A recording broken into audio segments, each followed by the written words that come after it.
Randy, we're all So set we're- for you. So we're ready to go? Yeah, we're ready. All right. now. It's 8 o'clock. I'll call the meeting to order. Do we have to wait for anybody else or do we got enough people here? Oh, there's Darren. Okay, Darren's on. Okay. Want to call the roll call? You see everybody that we need? Dolly? I don't see Darren. He just probably doesn't have his camera on, but he's there. Okay, He's connecting to audio. okay. Randy, I think you call roll call. Well, I think I got everybody. I got Brian, Dolly, Chuck, Kelly, John, Darren, and Jerry Here. are all here. Anybody else? Am I missing anybody?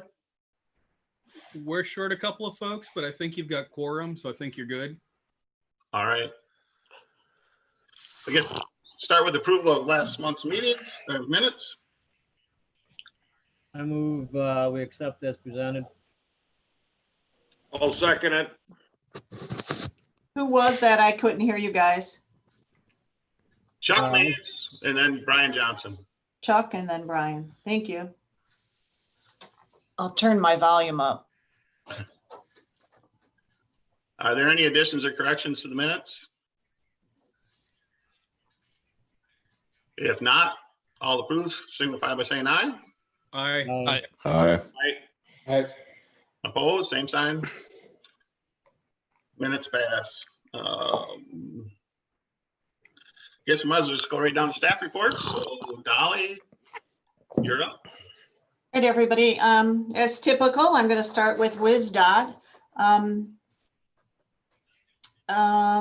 We got a confirmation from Wisdot that they accepted the 2020 Q2 report. They reviewed it and accepted it. Another issue is the 2019 revenue and expense report to Wisdot. That went along a little bit further. I keep going back and forth with our CFO in the county in relationship to this. And then Wisdot asked for me to post the final 2019 revenue and expenditures that we have at this point. But we still have audit adjustments that'll have to be made. And Wisdot wanted the documentation and they just said once that's available, forward it to them. So that will happen hopefully in the near future. The other topic with Wisdot this month has been the electric bus.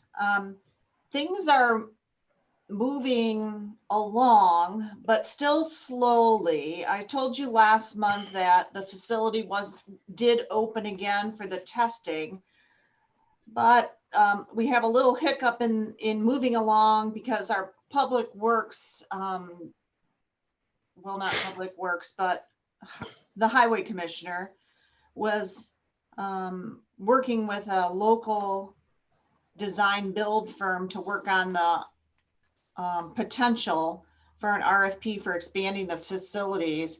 And I think due to summer vacations and COVID, the Wisdot manager was out.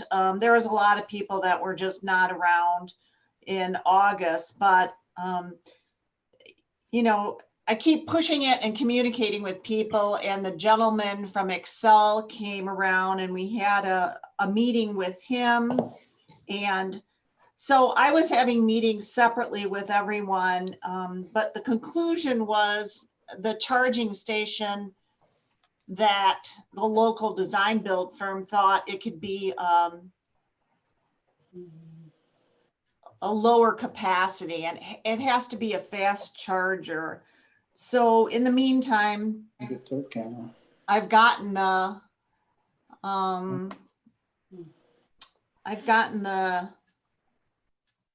spec sheets on both of the chargers that are to be used or can be used to facilitate fast charging. And those have been distributed to everyone. So everyone is on the same page. So we'll see how that goes. Excel is pushing kind of hard on the project because they can offer us a lot of money for it. So this is a good thing, but also they want it as, you know, kind of a shining star in their portfolio across Wisconsin to get moving.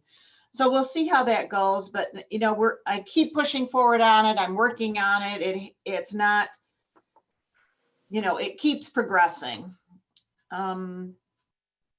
The other thing with Wisdot, which was the major part of this last month, was working on the RFP for procuring a new staffing agency. I mentioned this to you before, that our contract with Pi Management expires at the end of 2020. So that had to get out. And over the last month, I worked with Wisdot on some of the final touches on it with the independent cost estimate and the dates of when everything is happening.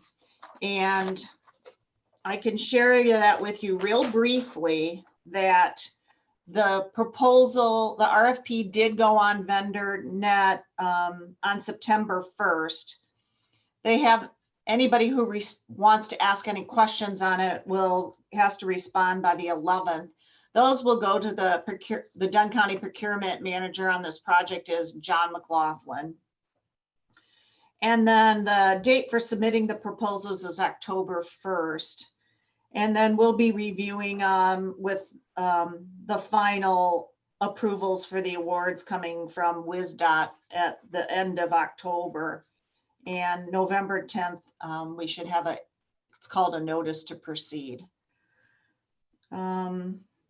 So that's in its work, and it's going to take the next couple of months to get that straightened out, but the RFP is up there. Also, I mentioned last month that the Wisdot 5-year cycle FTA compliance site reviews, they notified me that they'll be requesting information between August and June, but I haven't heard anything. June of next year, so that's a long time frame. That's been what's going on with Wisdot. At the agency level, I attended a Dunn County, our human services department, where we work to provide services for elderly and disabled. The ADRC Dementia and Care Solution Coalition, I'm part of that coalition, and we had a very good meeting. Those have been interrupted due to COVID and with low participation. But this month, we had quite a few people, and there was a lot of good forward progress on really how to meet the needs of that population and provide them with service during COVID. It's a hard group to get their attention during COVID because everybody's, you know, indoors and really not communicating. But people are knocking around ideas and sharing it. The other thing with Dunn County has been with Public Works, as I mentioned to you, the shelters. They have 3 of the shelters have been installed, you know, on their sites, but there's still 3 more to build and 6 more to place. And I spoke with Public Works. As you all know, if you're on the Highway Committee, John Swirsky was out with a personal issue, and he was out of the office quite a bit. So I did speak with the Highway Crew Superintendent. If you're on the Highway Committee, you know Brent. And he was hoping that he'd be able to put staff on it again this week. However, I know they're doing the parking lot behind the main building. So they're fitting us in when they have time is the best I can say about that. Other than that, I worked with City of Menominee. They provided the concrete for the shelter projects, and we finally got a final cost invoice on the concrete, which John Swirsky will be reviewing. And I also asked them for an in-kind labor list. So when I do submit all of our invoices to Wisdot, that I'm reimbursed for that too. Also with the city, every year we have to submit subsidies request. And that was due at the end of August, and I submitted that on August 27th.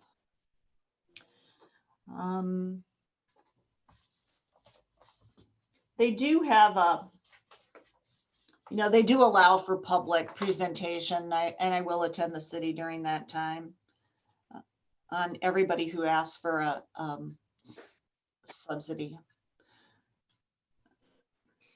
The next on the agencies is Stout.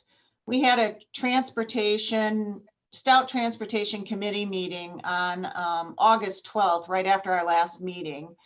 And at that time, we discussed the fall route startup, social distancing, the ridership agreement. And then there was a follow-up from that meeting. Darren, who's on our committee here, provided us at Dunn County Transit with a North Campus start end date survey, which was very helpful in us reviewing how we would handle our ridership. Classes started today, attendance. The students have been on campus the last few days, moving into dorms and signing up and all, but today is actually classes are starting. They also were able to get at the end of August the contract to me, and I've signed it and returned it. So now I'm waiting on Stout their procurement person or office to complete that document. I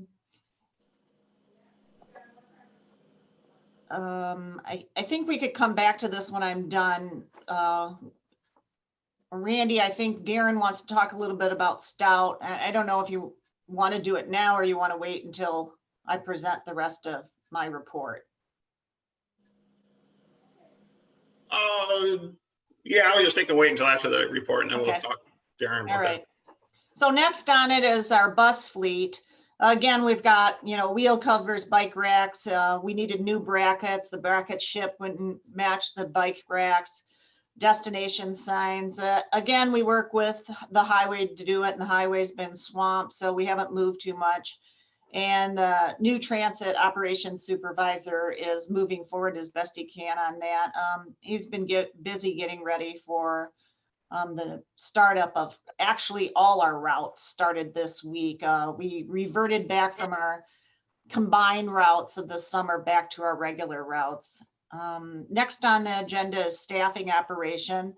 The driver dispatcher combo person quit, and we have new hires, and we have a new part-time dispatcher, and she's just been excellent. She started August 3rd, and she's been working out wonderfully. So we have 2 part-time dispatchers covering the 5 days, which is great. And we have 2 drivers that also can handle dispatch too if we need it. So I've been having people cross-train, and that seems to be working well.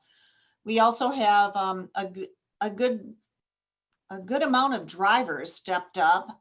We had a former employee that left the area geographically left, and now he returned. So he's been all trained and ready to go. So he's driving right away. And then we've had drug tests, background tests, criminal training, background test, and all this stuff for, not criminal training, excuse me, background test and trainings for another driver. And she started, she was hired on the 3rd, and she'll start tomorrow. And then we have another driver that we've hired and is going through all her hiring process with Pi Management. And at the end of August, she passed all of her pre-requirement tests, and she will not be available because she's transferring from Colorado, relocating, and she'll start on the 16th. We've also had another person apply and with a CDL. We've had 3 other people, maybe more, maybe 3 or 4 also apply, but they didn't have CDL. So we're preferring to take the people already with the CDLs. So we're doing okay on drivers. There's a lot of routes to cover because we also have the half a day on Saturday, if you remember, and then we have Stout evening too. So, and we've also put back into place our adult, let's see, it's an adult kind of training training route, adults with severe disabilities. So we didn't run that in the summer either. We combined our doorstop route with Red Cedar, but we're running Red Cedar again. So we're full capacity on routes.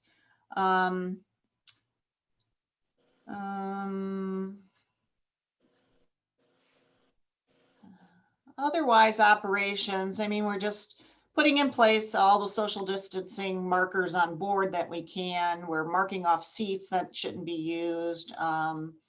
We'll have, I don't think we received them yet, but discs on the floor where people can stand. So we're using our buses at half capacity. So we'll see how that goes today, and we'll see what the students are like on campus and how many board and all. So the next item on the agenda is capital projects, and those I've mentioned already. It's the shelters and the electric bus. And then miscellaneous, just been posting updates on Facebook and Instagram for the new routes. And again, I've done a lot of webinars and training with the companies that are working with us on the electric bus. And that's the end of my staff report. Any questions for Dolly?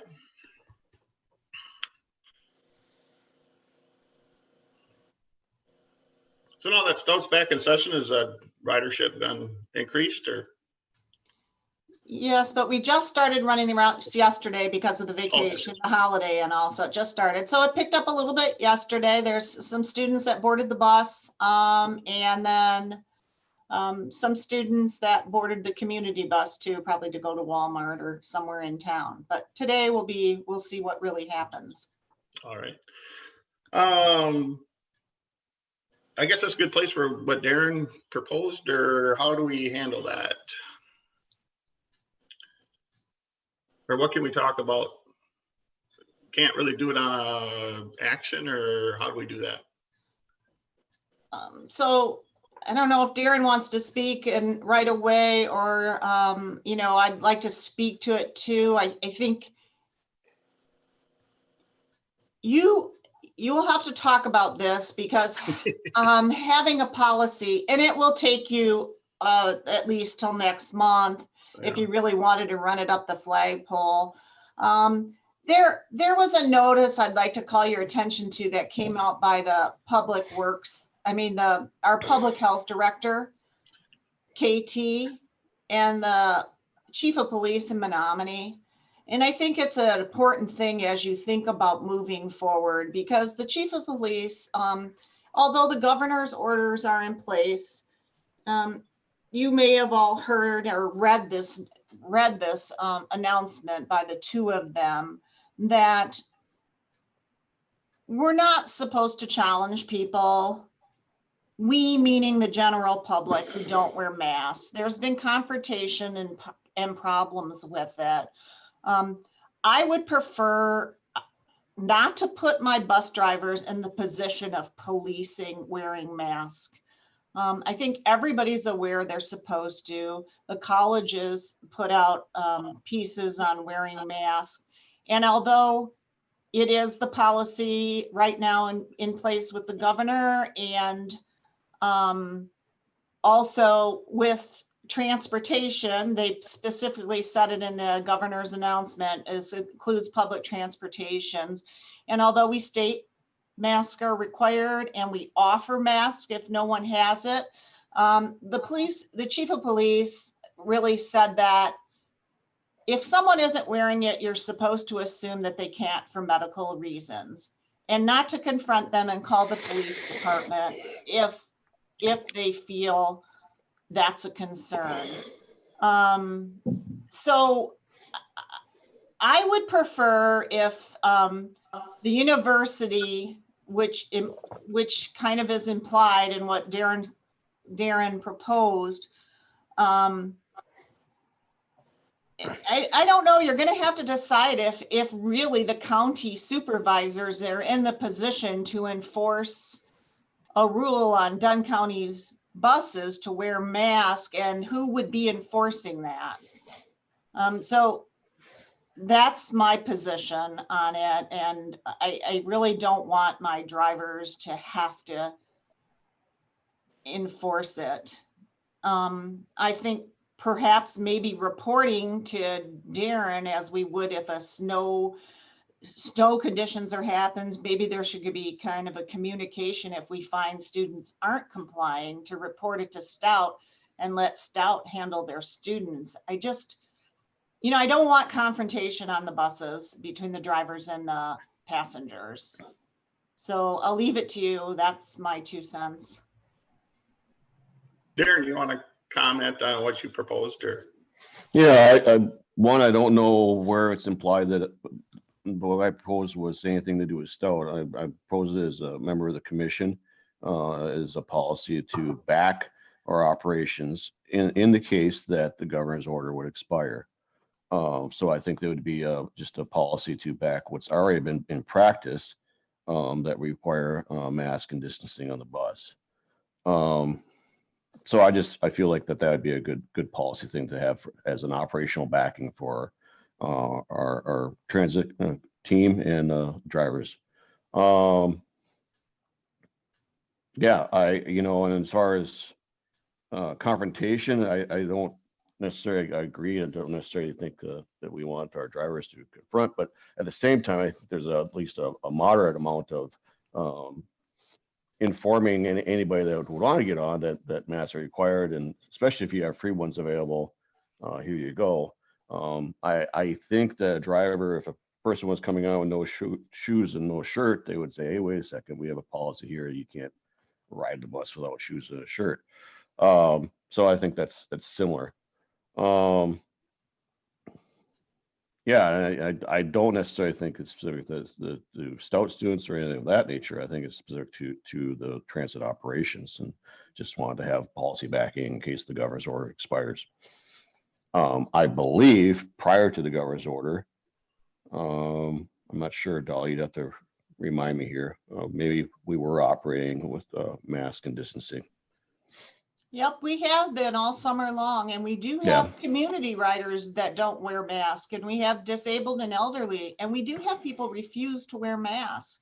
And they will say on our doorstop bus, I can't breathe, or I have COPD, whatever it is, or some people just won't do it. And they can get antagonistic, and it's not, I've informed my staff that I don't have it in front of me, but there's a rule that we're only allowed to refuse riders for 3 reasons. And it doesn't mean if they don't have a shirt or shoes. It's if they're breaking a law on the bus, to get them off the bus.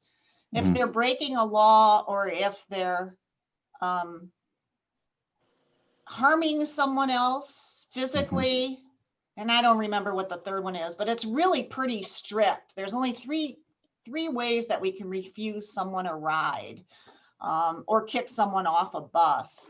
So I don't know if, I'm not sure about this point at all. And rather than maybe already putting it forward as a policy and all, maybe the course would be, since you just let us know about this yesterday, Darren, or, I wasn't reading my emails on vacation, but maybe I could consult with Wisdot and other transit managers in the state if the county's policy, I don't know what your intentions would be, whether it's Stout or the community or doorstop and everywhere, that we make them required, or right now everybody knows they have to wear them. It's posted on the bus, and the bus drivers have been telling them all summer.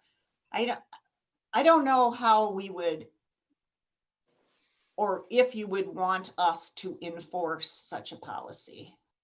I didn't say. I'm sorry, go ahead. Yeah, I didn't say anything about enforcement in my motion, and I'm sorry, you're right. I sent it out yesterday and lost track of what day of the week it was. And quite frankly, so that motion, it cannot be acted upon for today's agenda because it got in too late. So I was just trying to give the policy backing for operational practices that are happening now. We do the same thing at the library board. I'm on the Menominee Library Board. We gave them that policy backing as a board, just as another step. And that's something they could say then is, well, actually, we have a board policy that was passed by our board. So it's just another tool in their pocket. And yes, my intention would be that it would be across the gamut of your routes. It's a safety thing.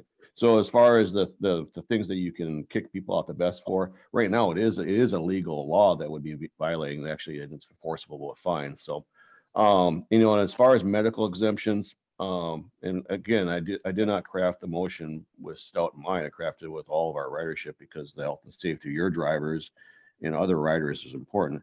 As far as medical exemptions within Stout right now, I'd have to check, but I believe we've had three requests for medical exemptions. 2 have been denied and 1 is still pending. So on the Stout route, it'd be very, very rare that there would be a legitimate medical exemption at this point. I get on some of your other your door stops and some of your other routes that have people that are aging with health conditions. There may be actually legitimate medical exemptions. So to me, it sounds like the practice would continue to require masks and distancing. And I was just offering it as a policy backing. It's another tool for Dunn County Transit. I guess I'd want you guys to flush it out if what you expect the drivers to do. So if you really do, yes, the policy is that you have to wear the bus to board, but again, you have to report it, and the police are the ones that fine it. And so far, we have people that aren't wearing their buses, and we are not calling the Menominee police in order to report them and fine them. We have not done that. So I guess that's another topic. If you guys want to do this, if we propose to talk about this more next month, I'd say, I'd like you to think about the steps of what you'd really want our bus drivers to do. If you say no bus, no board, and people will be upset and they'll want to board. My choice, I want to do it. Do we call the cops every time, the police, or do we simply say, but it's a policy too at the Dunn County supervisors? I'd like you to think about the steps you'd like us to use, and if you do, okay, I'm done. I think Kelly was first. Go ahead. So just as a matter of procedure, if we're going to do anything about this, we should probably put it as an agenda item, discuss masks policy next time. And for this month, it's completely reasonable to say, as a unit of the county, the transit is following the recommendations of our public health officer, Katie Gallagher. Sounds good. Dave, you have a comment? Actually, Kelly said most of what I was going to point out exactly. I will add that I think there's two issues to the question. One is policy by this board to follow the recommendations of maybe our health director. And the other one is if we want to do any enforcement. I probably would be in favor of the first one and not in favor of the second one because of the sheriff's department and the police of chief of police, what they've come out in the media and said they would enforce. But I think it should be on the agenda next month, and we take it up then. Sounds good. Any other comments? John? Hello? There, we can hear you. Oh, now we can't. I don't have, can you hear me now? Yes. Yeah. Okay, I always have technical difficulties. We have disposable the face shields in the parts room. I will get Dolly like maybe 15 or 20 of these so she can put like 5 of them in each one of the buses. And that way, then if there is somebody that doesn't want to wear a mask, we can give them the option, hey, if you can't breathe or whatever, we understand that. But then can you put this face shield on, board the bus safely? What do you guys think about that? Better than nothing. I think that's a great idea. I would be supportive of that. Yeah. All right. That's all I have. Sounds good. Anything else for today's meeting? If not, I guess we can be adjourned. Thank you. Yeah, it's on to Kelly.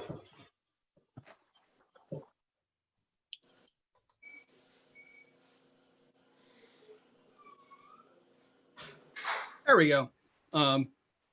And it's 8:30 on the dot, so perfect timing there. And I guess we will just roll straight on into the highway meeting.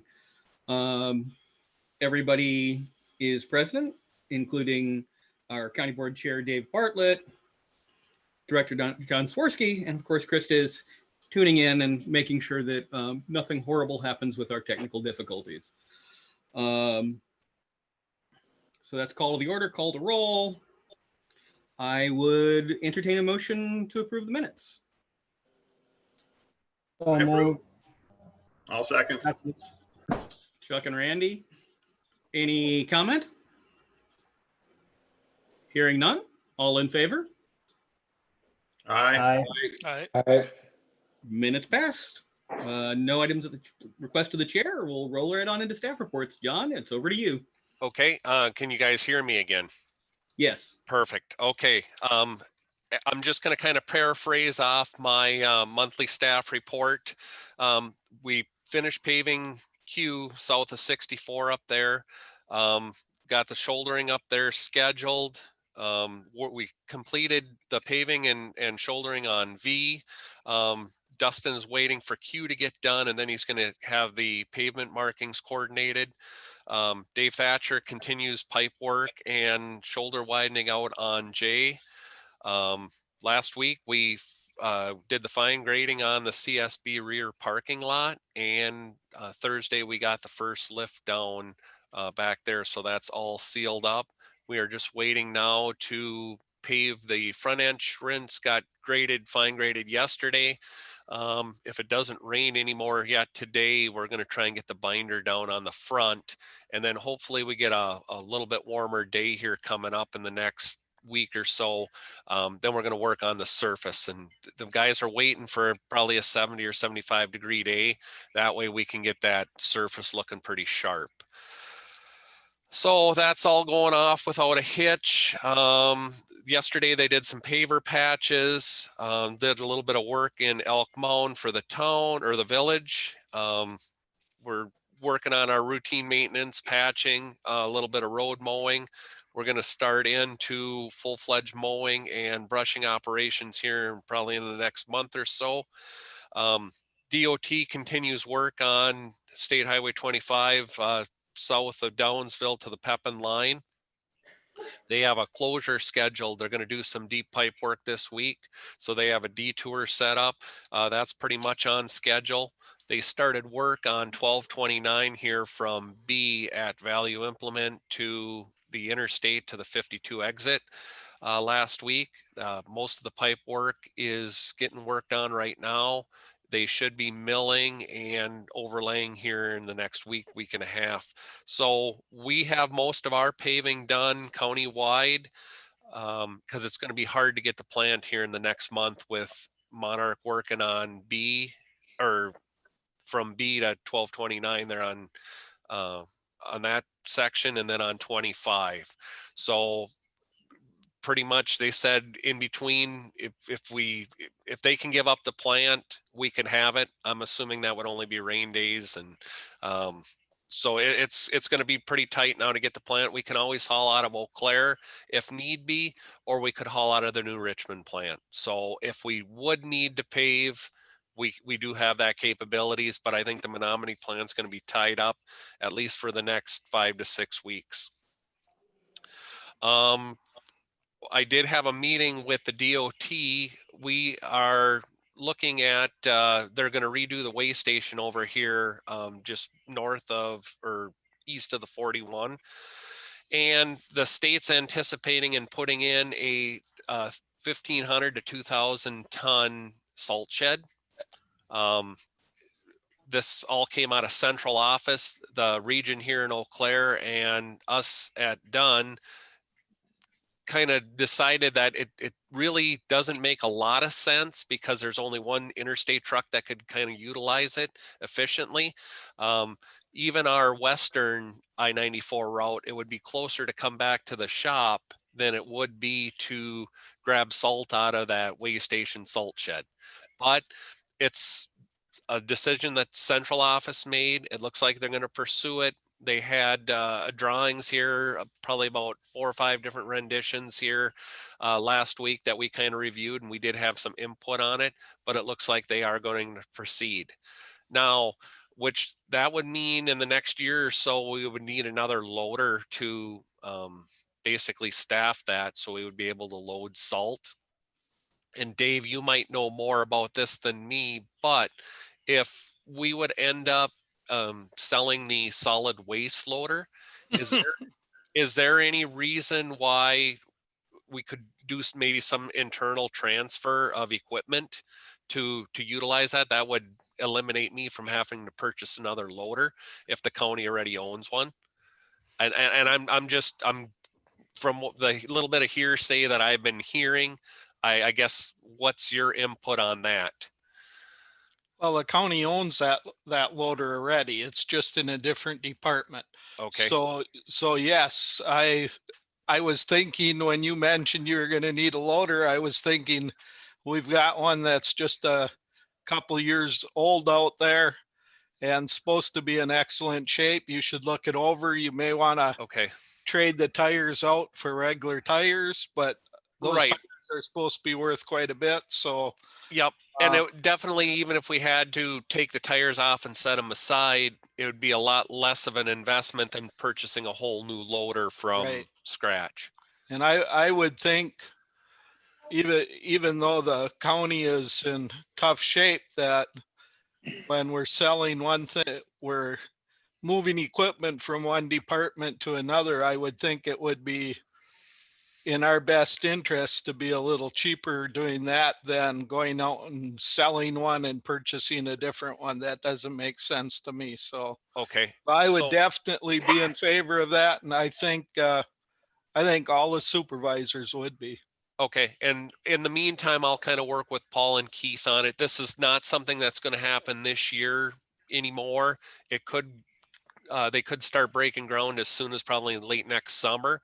So we're probably within a year or so of acquiring another loader. So I think we got time, but I thought, well, from what I've been hearing, throw this out as an option, because I'd hate to sell one at auction now and then in 6 months turn around and go buy one when we're kind of, if we own one now, we're in the driver's seat of basically just making an interdepartmental transfer. That timing may be pretty good because the transfer station's going to be open to the public and being used until the first of the year. And then it's going to have to be a lot of recyclables that is cleaned up. So I would expect that loader would not come up for sale until probably at least the end of the first quarter of next year. Yep. And maybe later than that. I think the person that's going to be working out there is slated to work a half a year. Okay. So, they're not going to be able to sell all his equipment or he won't be able to do much. Yep. So I would think the timing would be pretty good. Just about spot on. John, I got a question. What's why does the state want to put a shed there? How do they justify that, given the situation that you just explained? Their theory is they already own the land, and originally they thought about eliminating that weigh station and putting in a salt shed. And now they've kind of turned on that and they said, okay, let's stick more money in and we're going to redo the weigh station, because they had just done a bunch of the scale work here about 4 or 5 years ago. So now they want to build a new scale shed and building. And then they thought, well, since we already own the real estate and the real estate is already theirs, and now they want to always increase capacity. So they thought, well, here's our place. And my theory is, I would give them a 100-year lease for $1 next to the state shed that we already own in my yard. It would eliminate the use for another loader because I could load with my yard loader out of either shed and make it economical for all the state routes rather than just because even the logistics of getting the salt in, if they come down 53 from Superior, they basically will go into the weigh station and dump. When they leave, they have to go all the way to the 41, get off the ramp, over the overhead, and then head back east. If they come from the cities or Winona, they'll be coming eastbound on 94. They'll have to go all the way up to the 52 there at 1229 exit, round the ramps, go over the overhead, and then head back. So logistics wise, just getting the salt in my eyes, doesn't make any sense.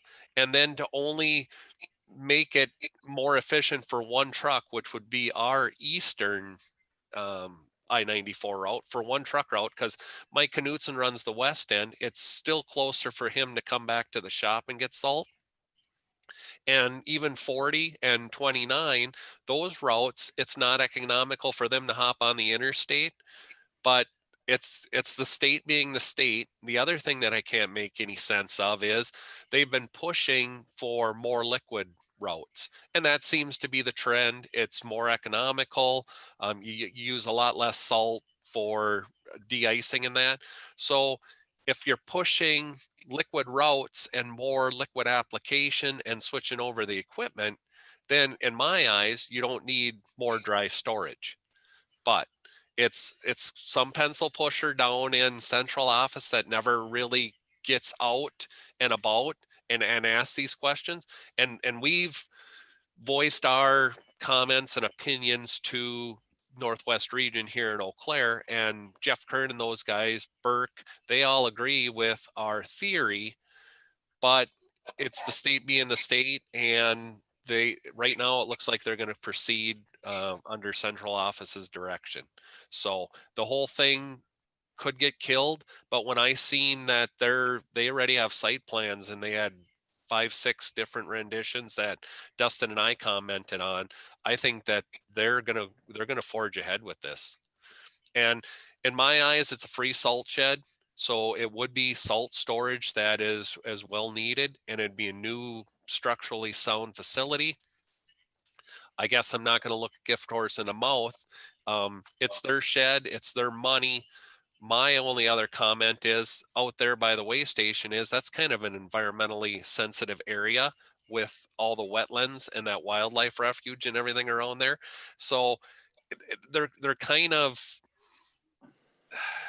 going the direction where they tell everybody else to stay away from. They're kind of headed in that direction. And there's a lot of things that don't make sense, but it's kind of typical DOT. Dave, you had a question or comment there? You're muted, Dave. I'm sorry. Yes, seeing it's going to be farther for us to drive, is that going to be, is it going to cost us more money, or do we get paid? Do we get reimbursed by the mileage or just by the hour, or how does that work? We get reimbursed by an hourly rate for the plows, the trucks, the men. So and this is going to be state use only. So we'll clarify that it won't be no county trucks or county roads will be involved in any of this. So everything that we stick in for resources, we're going to get reimbursed, and we're going to make money because our multiplier is on that. So if it does take Mike Knutson 20 or 30 extra minutes to drive, and even if he takes a turnaround in between and goes, we're going to get compensated for all of this. So in the end, as a county, we're going to have more state money coming into our coffers. But as a taxpayer and just simple common sense, doesn't make sense to me. But on the business end of me, this is actually good because we're making more money to plow the same amount of snow, which is foolish, but that's the reality.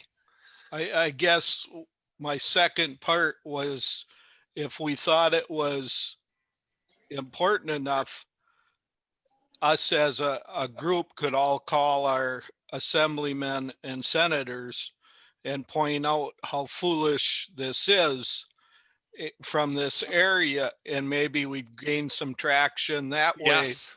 through. Yes. But if we're going to make money on it, then I guess you're going to have to tell us, would you rather have us do that, or would you rather make the extra money? Because budgets are tight. This Yeah. is going to be more money for your department.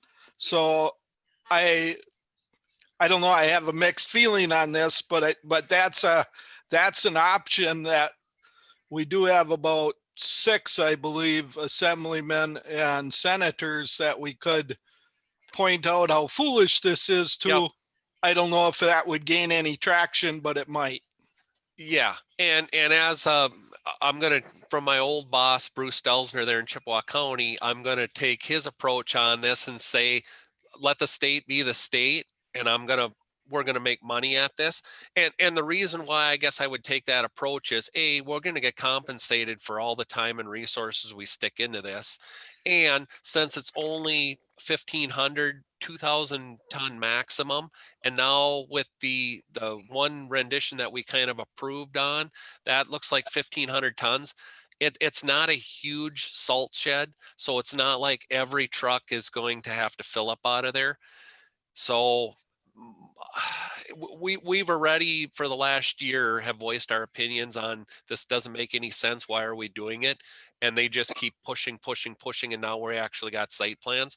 So I would say I'm comfortable with taking the approach. If we can stock it with a loader, which we're going to get compensated for, let the state be the state, and it'll be like a PBM job. We're just going to make a little bit more money on it because that's what they're kind of pushing towards us.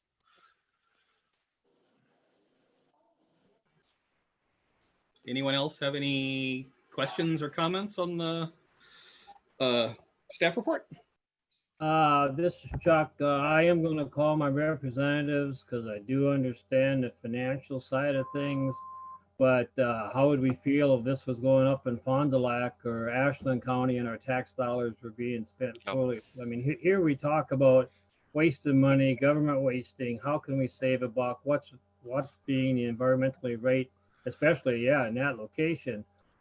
So I understand the financial side, but if it's wrong, it's wrong. So I am going to call my representatives. And if there was only one thing that like the environmental side of it, if it was just one thing, it would be a lot easier to overlook. But when it's the environmental thing, it's the logistics of getting the salt there and then the logistics of getting the salt back out. When there's like 4 or 5 different things pointing at this, and then they're saying, hey, you guys got to switch to liquid. Liquid's the new thing. We use less salt. There's just so many things that are kind of counteracting on what they normally tell us in the direction they want to go. Now we're headed right back to where we came from. So I guess now my question would be, because I really have mixed emotions, and I agree totally with Chuck. I'm pretty conservative, and I hate to see us waste money. No matter, it's all our money. So do we want a unified effort, or just one of us call and tell them this is what the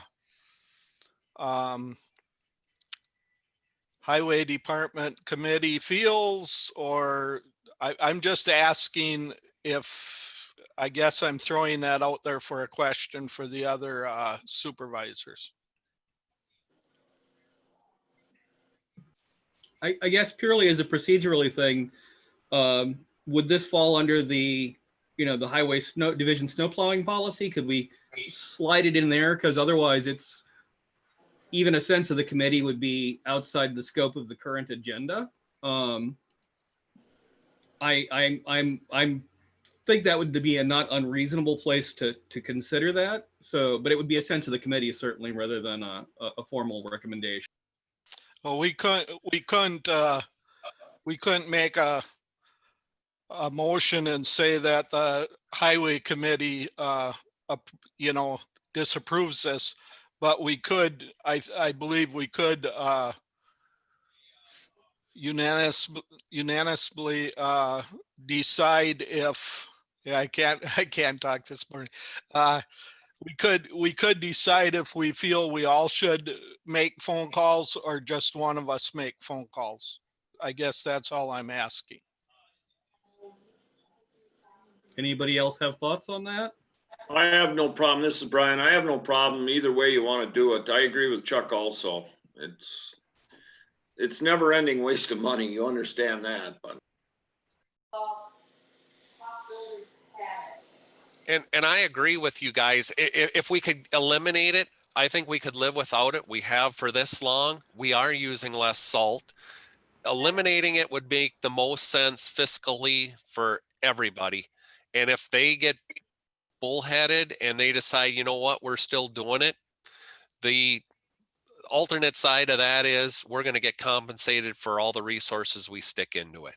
But fiscally, as a taxpayer, it makes the most sense. I say just kick it to the curb and continue using less salt, promoting more liquid, and going that route and trying to be as efficient as we can with what resources we have. And if they say, you know what, nope, we've made our decision, we're building this thing, well, then we're going to get compensated with our resources. I guess I would suggest that we leave it up to each committee member if they want to make a few phone calls or not. I believe all the numbers are in that little booklet that we get every year, and we could go ahead and make the phone calls if we want. Yeah, I think that makes the most sense. My sense of the way they process recommendations and comment is that volume of call from supervisors would have more impact than, say, either Dave or I calling on behalf of the committee.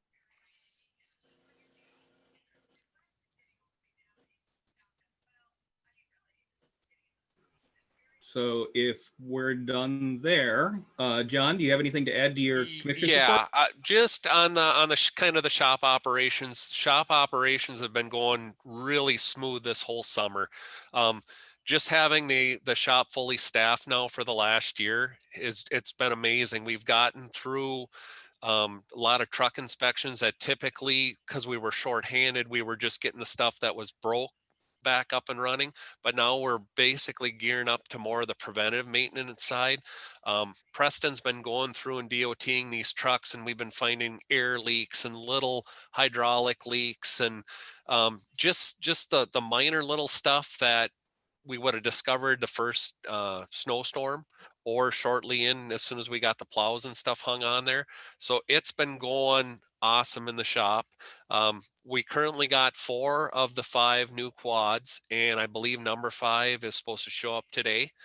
Last week we got one of the triaxles it's got the red box on, and I don't know, I'm kind of a green and yellow guy, but these red trucks and even the white cab, the white chassis with the red box, they look pretty sharp. So everything's going good there. We should have our state tandem truck here by about mid-October.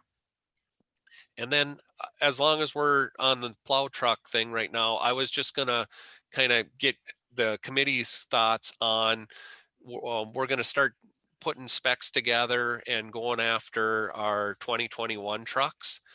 In my opinion, I know things are financially, we're struggling here with COVID and just countywide. In my opinion, I think we should stick with at least 3 new trucks for next year. I would really like to see 5. So we can kind of get ahead of this thing, and if we have to, dial back on some of our other equipment. Dan Nelson and I had a discussion yesterday on, he's going to put together a list of trucks that we would plan on trading. And if the trade values would be like we have the last couple years, where they're like the 60 and 65,000, we could find our balance to see, where we fall. If it's the 3, if it's the 5, we compromise at 4. But just wondering what everybody's thoughts is on the number of trucks we purchase. Yeah, to the extent it's possible. We were in a pretty deep hole there on trucks, and I would like to see us get ahead of it rather than just desperately try and climb out of it. Anyone else? Yeah, I'd agree with it, Kelly. We were behind a long ways. We need to get that caught up. I would also agree, and I do have a question. I have been asked if the county is changing our colors because the public has seen the different colored trucks out there, and so I was supposed to ask, are we officially changing our county colors, or are we going to go with a rainbow theme, or what's happening? Starting in 2020 and beyond, our quads will be a red on red. And because these are purchased through that capital lease, we can get more money for a red truck than we can for an orange truck. So Rob from Mid States has beat that into my head. And because it started off on the capital lease, because we'll probably start flipping these trucks out after 5 or 6 years, he got to pick. That's why they have aluminum rims, and that's why they're red, because when he gets them back, he wants a truck that he can spin. To me, as long as the truck is productive and not breaking down, for the most part, it doesn't matter what color it is. But like I said, I'm a green and yellow guy, but the red, they are sharp trucks. And then when he said I could get more money for a triaxle that with a white chassis and a red box than I can with the orange, that perked my ears up. And if we can get more money, $3-4 grand on a trade truck, that's pretty substantial. So we ended up switching the white chassis were already built, but I was able to call down to Universal and get the triaxles switched over to a red box. And at that time, our state tandem had not been built yet. So instead of an orange chassis, as long as he was selling me on red, I said, Rob, can we change the paint color? So we'll have red with a stainless spreader body on the state truck. And I'm pretty excited to see what that looks like. So anything, when you see our fleet out on the road, you'll know anything that's red is 2020 or newer. But it's kind of it's a numbers game. $2,000-$3,000 per truck, $4,000, whatever it is. More money for trucks, that perked me up, and that's why we're gonna retire the orange. So official Okay. county color is best resale value. That works for me. Yeah. So and Pierce and St. Croix now have switched to red quads. I believe Barron has always been red on everything. The only thing Rob says he can't get St. Croix to change is from that yellow green, that fluorescent. They will not steer from there on their patrol trucks. So he says those and orange trucks, when they hit their lot, there's just not a lot of interest in them because nobody wants a red or that fluorescent green orange anymore.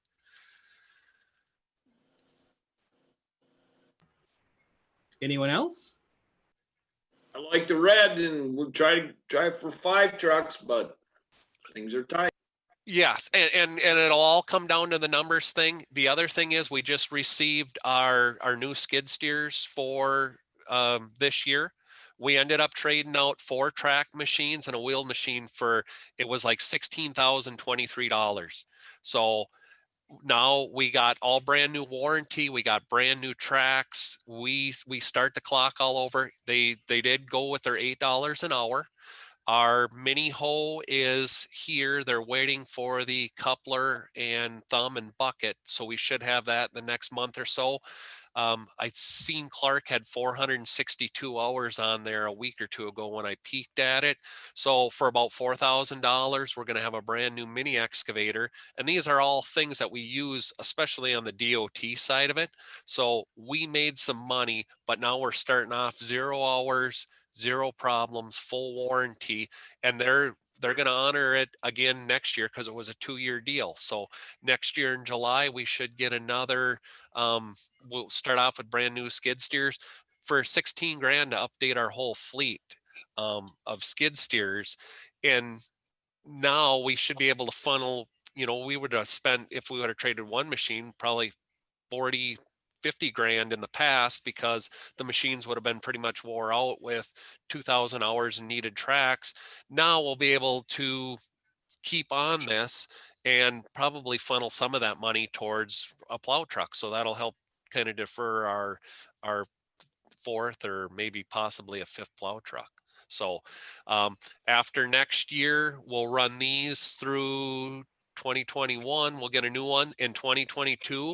We will put all the compact equipment out for bid again and do the same thing that we did last year. We're going to ask for a 2-year deal. We're going to have an hourly rate off the hour meter, and we'll trade out. But the stuff that gets used the most, the stuff that we use every day and can charge out to the state and reimburse ourselves, and we have no downtime, I think this is a good deal. If we stay in that pattern, we'll be able to avoid a lot of repair cost and then always have new current equipment that functions. Excellent. Really glad to hear that that's working so well. Any more staff report? That concludes my staff report, Mr. Chair. Excellent. Thank you. A lot of good stuff in there. Particularly glad to hear about the equipment lease working out and the staffing operations. That's great. Yes. Yeah. The mechanics have just been phenomenal now that we are fully staffed. And then the 3 new hires from last year, like have a year under their belt, and they're all kind of acclimated with what needs to be done and how everything works around here. It's just been, the amount of trucks that have sat in here for repair this summer, nothing like it has been in the past. And when I can see that already in the summer, this winter, sometimes, and not to cut on Peterbilt's, but some days in the winter when you walk out in the shop, it looks like we are Peterbilt in Eau Claire because there's 6-7 trucks. We got all the bays full, and then we even have the middle aisle full. And just hardly the stuff that's in here is for a little bit more major work or stuff that we kind of haven't had time to do. So when you see a truck in here now, it's for kind of serious, not the nickel and diamond stuff that we've had in the past. So hats off to all the guys in the shop, the parts room.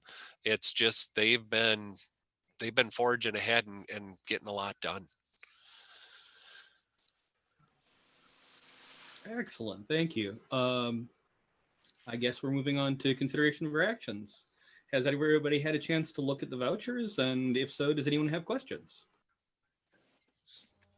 Yeah, this is Chuck. I got one on the West Wisconsin telecom bill there.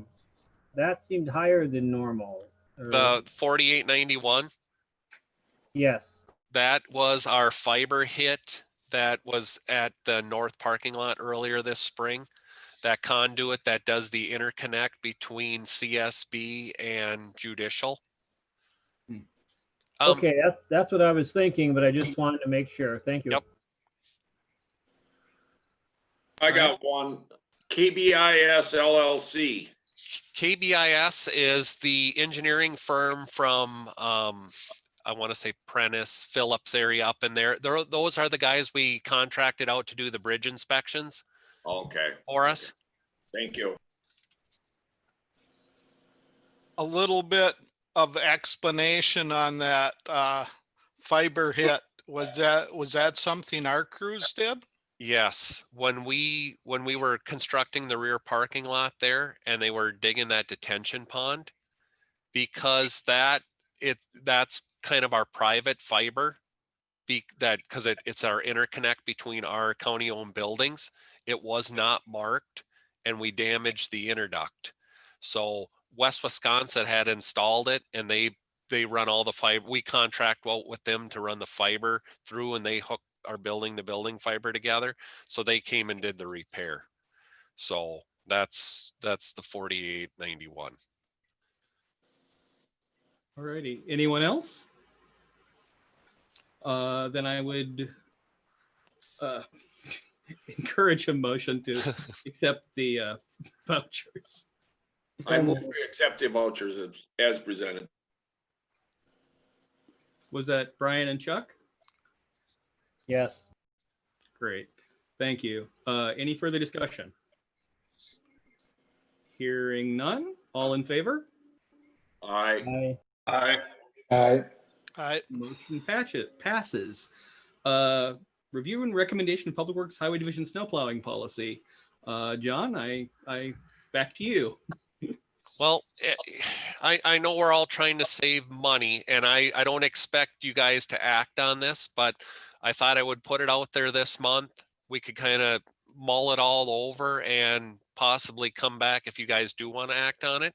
But in your opinions, do we think that we need to change our county snow plowing policy to, like a 3-inch rule, or on the weekends when we're not staffed, it would be 3 inches or 4 inches, or I'm just throwing random numbers out there right now. But do you think that we need to change our policy in order to save money by not, sending guys out there? Obviously, if it snows during the day and snows during the week, we would get out there for the buses and people going to work. And if they're on the clock now, it doesn't matter if they're brushing or plowing snow, we would send them out. But for instance, Fridays we're at a limited staff because of the 410s, and then Saturdays, Sundays, do we call them in an hour or two later in the morning? What right now it's just, what are your guys' thoughts? who would make the call, John, if, let's say there's a bunch of snow and the snow is blowing and we got 2 inches, and, who's gonna make that call? Brent, is that it? It's typically Brent or the on-call, either Dan, Dustin, Mark, or Kenny, or if it's Brent's turn to be on call, it would be the on-call guy, or if it's during normal business hours, then it's pretty much Brent and Dustin. Kind of powwow on that. Well, I know, just throwing it out there, I think Eau Claire, the city of Eau Claire, and I realize they have a lot more traffic on these side roads, but them roads, they're horrible. Yes. You get midwinter, they're horrible. Is Yep. that going to be a problem? If, I'm just throwing it out there. I don't know. You know more about it than I do, but. And that there's a give and take there. Yes, you would save money by not being out there, but once it gets packed down and ironed on, a lot of times you're married to it until it either warms up a little bit, or like the city of Eau Claire, until March or April when we start getting some thaws, and then it slushes up and you can plow it off. There is some drawbacks if you don't take care of it right away and it gets packed down. It's going to be rough for potentially a good part of the winter, if not all winter. And it all depends on what Mother Nature throws at us. That would be my concern. And then if you decide you want to get rid of it, then you really got to throw the material to it. And then what have you saved in costs? Now we have the rubber blades, and we do have a lot more liquid than we used to, so we can manage it. But because of what we have done in the last 10, 15 years, we've provided a high level of service, and it's kind of a double-edged sword, because now that's what people expect, but we do have better equipment and better techniques and, more experience out there. But now it's kind of bit us in the bottom, because now people expect, when it's done snowing, a couple hours later, I'm going to have black pavement to drive home on. So, and costs keep going up. I think salt is 79 and some odd change. It's just below $80 a ton. And that is insane. This is Chuck. I guess I would rather make sure we maintain the roads in the wintertime because of what's been discussed, because you're going to end up paying for it in the end, and do less summer work as far as from the budget money-wise, because of the safety factor, et cetera, in the winter. Which and it's all a crapshoot with Mother Nature. If we have a dry winter, probably won't be an issue. But what we can do, I guess, is if all of a sudden October, November comes and we start getting a lot of snow, if it looks like we're leading into a scenario that we did in spring of 2019, then I think we will bring this up at a monthly meeting and say, you know what, do we dial it back here so we don't run into what we ran into in February of 19? Dave, did you have a, Yeah, I was just wondering if you have a policy now. Um, and if you do, what is that? How do you We- call it? We don't have a written policy. It's basically, I guess unofficially, it's probably like a 2-inch rule. Or if there's blowing or it's icy, it's kind of our best judgment for public safety. You know, a lot of times, would we have to actually be out there? No, but typically there's a rhyme and a reason. If they call the guys out, it's for safety, and they feel that it's in the best interest of the public and public safety for us to be out there. You know, we just don't, a snowflake hits the ground, we don't call everybody out, and we don't call everybody out if it's snowing in Wheeler Ridgeland. You know, we're not going to call out the O'Galley guys if there's not a flake on the ground. So we do monitor with the state patrol, sheriff's department, our cameras, and then some of the guys around the county. We will call, and we only go out when it warrants. So we try to be as efficient as possible there. It's not like if a snowflake hits the ground in Ridgeland, the whole county gets called out. It just doesn't happen like that. So we try to be as efficient as possible with the resources we have. And a follow up, if I may. We're just talking county roads, I assume. Yes. Yep. The state, they basically have with the FDM, the Facilities Design Manual, and their protocol. We follow their criteria, and they make the call, and this is the criteria that we go out for, and that's all going to hold true. So yes, we are just talking the county trunk system right now. And I would assume that maybe, depending on management's thinking, but we could maybe, I'm sure you take into account how much traffic is on certain roads. Yes. So, you know, you take county roads next to the city compared to county roads up by where Brian lives or I live, probably warrant a little bit more attention than the ones where we live. So I guess I would, maybe we should talk about it more, but I guess my inclination would be that I would back whatever decisions you make on that, on your policies. If you want to change something or change a little bit for the Yep. outlying areas, Yep. I'd back whatever your decision is. And what we just talked about is kind of how that's a kind of our current policy. Obviously, like B, a major collector, E from Eau Claire, major collector, those we provide typically a little bit higher level of service because of the traffic volumes. And that's why a lot of times you'll see the town roads, they don't get out probably 2-3 hours after we do.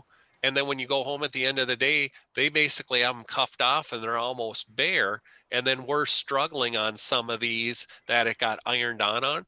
And most of it is just because they don't have the traffic volumes ironing it on, pounding it down. So, and our lower volume county roads, same deal. But what I'm gathering from the group right now is we'll continue as business as what we have in the past, continue this policy unless winter throws us a curveball to where we have to come back and we have to say, okay, either we're going to spend a bunch of more money and it's going to be similar to something in February of 2019, or we dial it back. I guess we'll take the wait and see approach. And then if we need to adjust, then we'll discuss it when it mandates being adjusted. does anyone else have anything to add to that? I think that'd be a good idea. Yeah, that I generally feel that's probably the way to go. And just what I would suggest is at your discretion, if it looks like we are in a situation where we need a more robust policy or one that's officially backed by the committee, just put it on the agenda for the next meeting Okay. and we will be happy to look at it then if that works for everybody else. And I'm hoping that the law of averages holds true, that with 3 or 4 bad winters, we kind of go into that dip, the cycle in the other direction. And it would be a little bit drier or less frequent, because typically what kills us is the 1, 2, and 3 inch snow events. They take as much time pretty much to open up as a 6 or an 8 inch event. And when it happens every other day, it just seems like you can't catch up on anything and you just keep going through the motions. And every time we go through the motions, it costs money. So what we will do is we'll proceed with our current policy unless we feel that there needs to be an adjustment. Then I'll bring that to your attention and then we'll have that discussion when it warrants. Great. Does anyone else have anything to add? Mr. Chair, I do have back on my monthly on my staff report. Oh yeah, I absolutely. emailed you guys out a cover sheet of the financial report that John McLaughlin gave me for this month, and it's pretty simple and straightforward. As far as our expenditures, our annual budget is just over 12,323. Consumable budget as of through August is 8.215, and we spent just under 8.2. So I could be on the Price is Right because I'm about 18,677 under on my 8.2. So we're 0.23% under of what was available. And then when you go back up to the revenues, John figures every month this would be 8/12 of the year, so basically 2/3 of the year. So that's why our revenues, because we haven't collected all the levy, or all the levy's been collected, but he doesn't recognize it. He only recognizes 8/12. Now next month it'll be 9/12. So our revenues are about 17% under right now. But we have PBM money coming in. We have some LRIP money coming in, and then when he recognizes the levy as the year builds, because most of our construction projects, with the exception of some asphalt, has all been built out as far as pipe, gravel, striping, some of that on the projects that are done. So I think right now we are looking pretty good. We're trying to still dial it in because I'd like to build up that fund balance here a little bit before the end of the year and carry that forward. So I'm pretty happy between last month and this month. We are dialing it back, and I think things are on a more of an equal plane right now. So you guys got any comments on that? Thanks for sending it out. That gives us a good snapshot of where we're at. So thank you.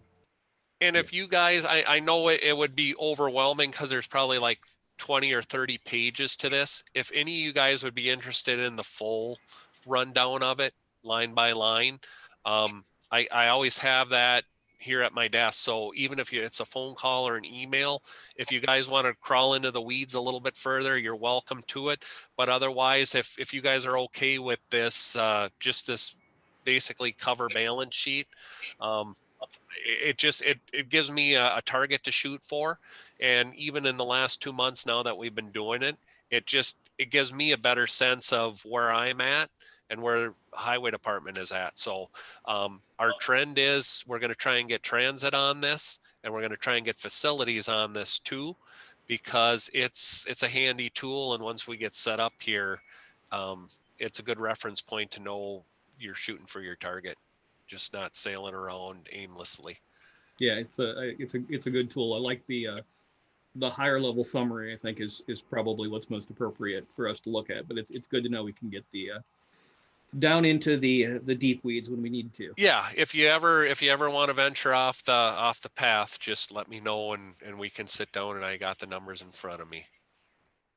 So otherwise, that concludes my report. If anybody has any other questions, but otherwise, things are starting to wind down here in the construction season. We're gearing up. We did start taking salt delivery here the last 2 weeks, the county salt. They're willing to deliver. And if we typically wait until September, then sometimes you're fighting because then they're trying to deliver state salt and then all the other counties get on board. So we moved the salt sand to empty one shed and we are taking county salt, expensive county salt. Good to know. Anyone else with anything at all? Going once? Okay. Then we are adjourned, and allow me to extend my condolences to both John and Dave. Thank you. Thank you very much. I John, guess, will you be in this morning after the meeting? I would like to talk to you about some things that have come up. Yep. I'll be out as soon as I can get out of here if somebody doesn't corner me. Okay, perfect. okay, and since we are officially adjourned, I guess we can end the live feed, and we will see you all